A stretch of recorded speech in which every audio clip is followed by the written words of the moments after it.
John Durham has delivered the final death blow to the idea that President Trump and the Russians colluded on anything, let alone the election of 2016. In fact, in his just-released 300-plus page report, Durham says the FBI and DOJ should never have opened the investigation in the first place because there was no justification for any of it.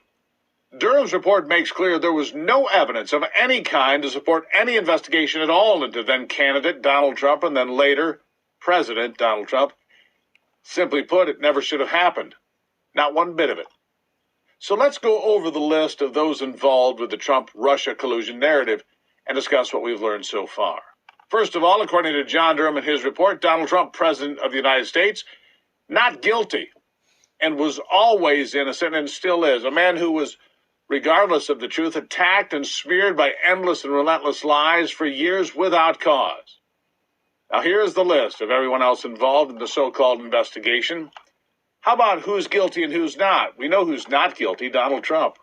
But here's quite a list. The FBI, guilty. DOJ, guilty. James Comey, guilty. Really guilty. McCabe, Strzok, Lisa Page, guilty, guilty, guilty. The FISA judges. Rosenstein, Chris Wray, Gina Haspel, Sally Yates, Lisa Monaco, John Brennan, James Clapper, John Carlin, Michael Sussman, Christopher Steele, Stephen Halper, John Podesta, Fusion GPS, Mark Elias, all guilty.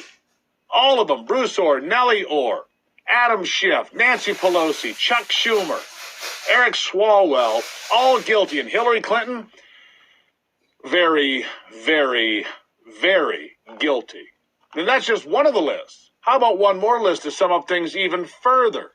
The New York Times, guilty. The Washington Post, guilty. NBC News, ABC News, CBS News, CNN, MSNBC, all guilty, plus these folks. Joe Scarborough, Mika, Donna Brazil, Chuck Todd, every one of these people and organizations guilty, right down the line. You know, I could go on for a while, but the truth is this.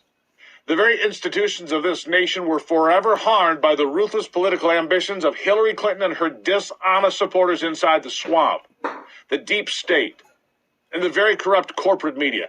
I mean, you can't even make this stuff up. I mean, the New York Times and Washington Post have still not returned the Pulitzer Prizes they claimed by writing fictional accounts of a fake story. They don't care as long as they attacked President Donald Trump and diminished him.